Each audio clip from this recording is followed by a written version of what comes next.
Drancy, une banlieue populaire près de Paris. Quand je peux le faire, je le fais. Bonjour. Comme chaque dimanche, le maire Jean-Christophe Lagarde fait le tour du marché. Enfin, 90% du temps quand je propose. Bonjour. Vous allez bien? Bonjour. Ça va? Le système capitaliste a fait son temps. Folklore local. Bien sûr, la plupart de ses administrés continuent à lui parler de leur petit tracas quotidien. À la mairie. C'est un peu long, hein? Vous êtes nombreux. Oui. Bonjour. Mais ces derniers temps, on le questionne aussi beaucoup sur la conjoncture. Monsieur, vous allez bien? Bonjour. Ça va? Vous pensez des événements actuels, surtout sur pour les activités, le chômage, tout ça, ça va? Il y a eu des banques en faillite. Donc forcément, ça réduit l'argent des États. Forcément, ça réduit les crédits. Ça veut dire que les sociétés ou les particuliers vont pouvoir moins facilement emprunter et donc il y aura moins d'activité. Ça crée du chômage inévitablement. C'est pas très rassurant ce que vous dit monsieur le maire là. Non, c'est pas très rassurant. Non, c'est pas très rassurant, mais qu'est-ce que vous voulez faire? Qu'est-ce que vous On s'y voulez faire? attendait quand même, on pose des questions, mais bon, on a quand même notre opinion, je pense que... J'ai des difficultés à trouver des crédits, tout ça. Qu'est-ce que vous pensez de la crise à l'heure actuelle? Si vous n'avez pas la possibilité d'avoir une caution des parents, si vous n'avez pas un apport important, etc., il faut essayer de mettre un peu d'argent de côté pour l'instant, plutôt d'acheter dans 1 an et demi, 2 ans. D'accord? Bonne journée. C'est d'une certaine façon comme quand on a la grippe, il faut bien rester alité pendant une semaine. Oui, sauf que là, ça dure un peu plus longtemps que la grippe. Vous allez bien? Tu vas bien? Aujourd'hui, c'est chez les banquiers que la mutation est la plus spectaculaire. On prête moins, voire plus du tout. Et certains tombent de haut. Bonjour. Ce jour-là, Jean-Christophe Lagarde, le maire de Drancy, Bien. réunit ses collaborateurs en charge des finances. Bonjour Madame le Sager. Bonjour Monsieur. Bonjour, monsieur le maire. Comme chaque année, il doit trouver 15 millions d'euros pour équilibrer le budget de la ville. Le gars de voir s'il prête des sous. D'habitude, c'est une routine. Il s'appelle... Seulement, la crise est passée par là. Monsieur le maire va s'en rendre compte en appelant la banque, qui jusque-là prêtait facilement de l'argent à la commune. Oui, bonjour, Jean-Christophe Lagarde à l'appareil, maire de Drancy. Oui, bonjour Monsieur Lagarde. Merci de me répondre. Je vous appelle en fait parce que on vient de décrire à vous et à un certain nombre de vos concurrents pour l'emprunt d'équilibre de fin d'année. Oui. Mais avec tout ce qu'on entend sur... Je voulais savoir si d'une part vous vous mettrez sur les rangs et d'autre part où est-ce qu'on en est au niveau des taux. Sur la stricte couverture des besoins 2008, en l'état actuel des choses, en fait on pourra répondre, donc je vous parle là aujourd'hui, à hauteur de 35%.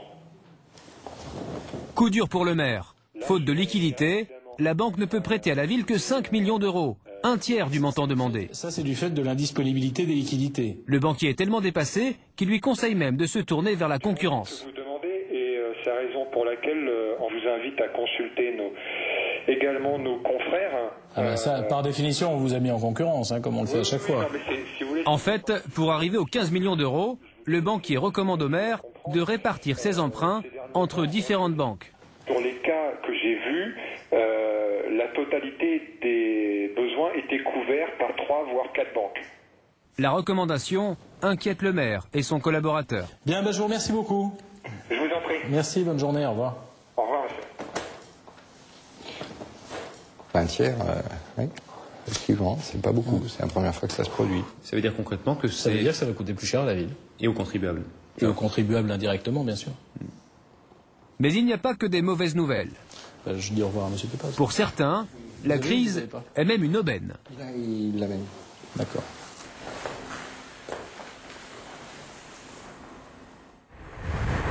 C'est en particulier le cas pour ceux qui aujourd'hui cherchent à acheter un logement.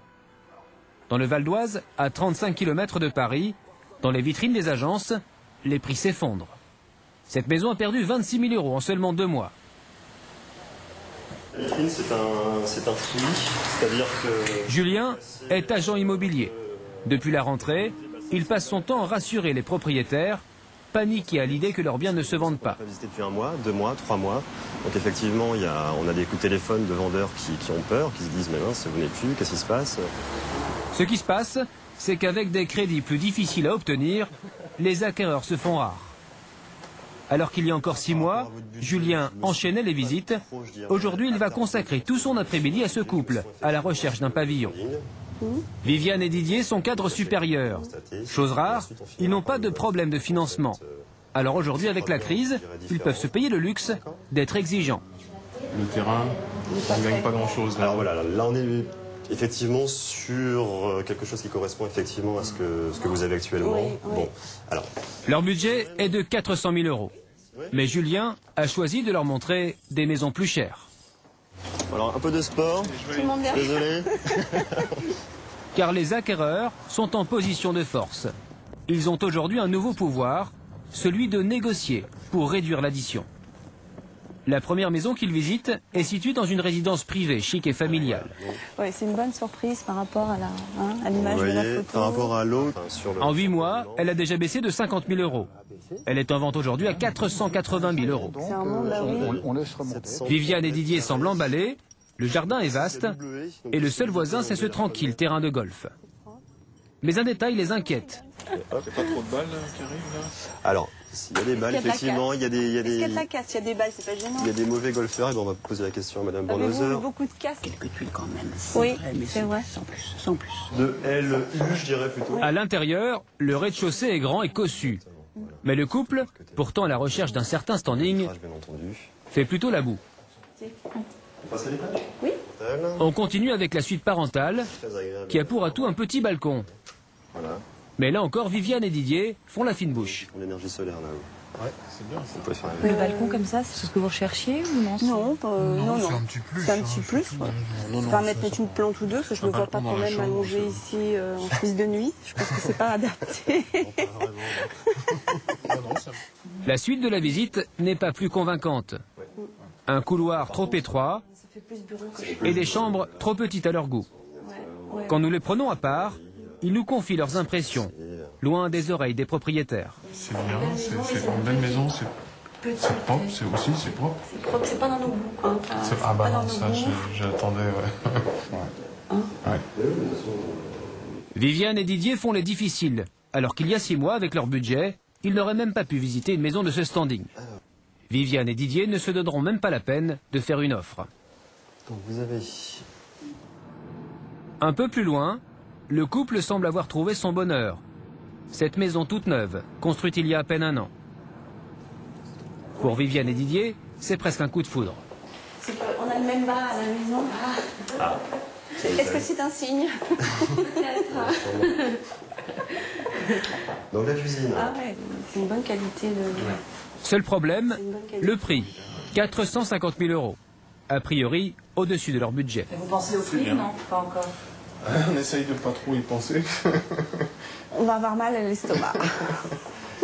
Mais Viviane et Didier le savent, en ce moment, le client est roi. Et ils peuvent négocier. D'ailleurs, ils ne vont pas s'en priver. Également du côté de... C'est joli, c'est bien, mais c'est vrai que c'est un peu... On n'a plus les mêmes facilités que maintenant, quoi. Ouais. Vous avez une boulangerie qui est en train de se construire là. Oui. Mais je pense, on ne parle pas en tant qu'adulte, mais on a encore une enfant, une adolescente qui profite à plein. Prix a baissé déjà sur cette maison? Oui. Depuis 6 mois, oui. Oui. Au fur et à mesure des visites. Bah, c'est au fur et à mesure du manque de visites surtout, je pense. Voilà, on était sur un budget de 490 000 €, donc il n'y a pas non plus pléthore de clients effectivement pour ce genre de biens.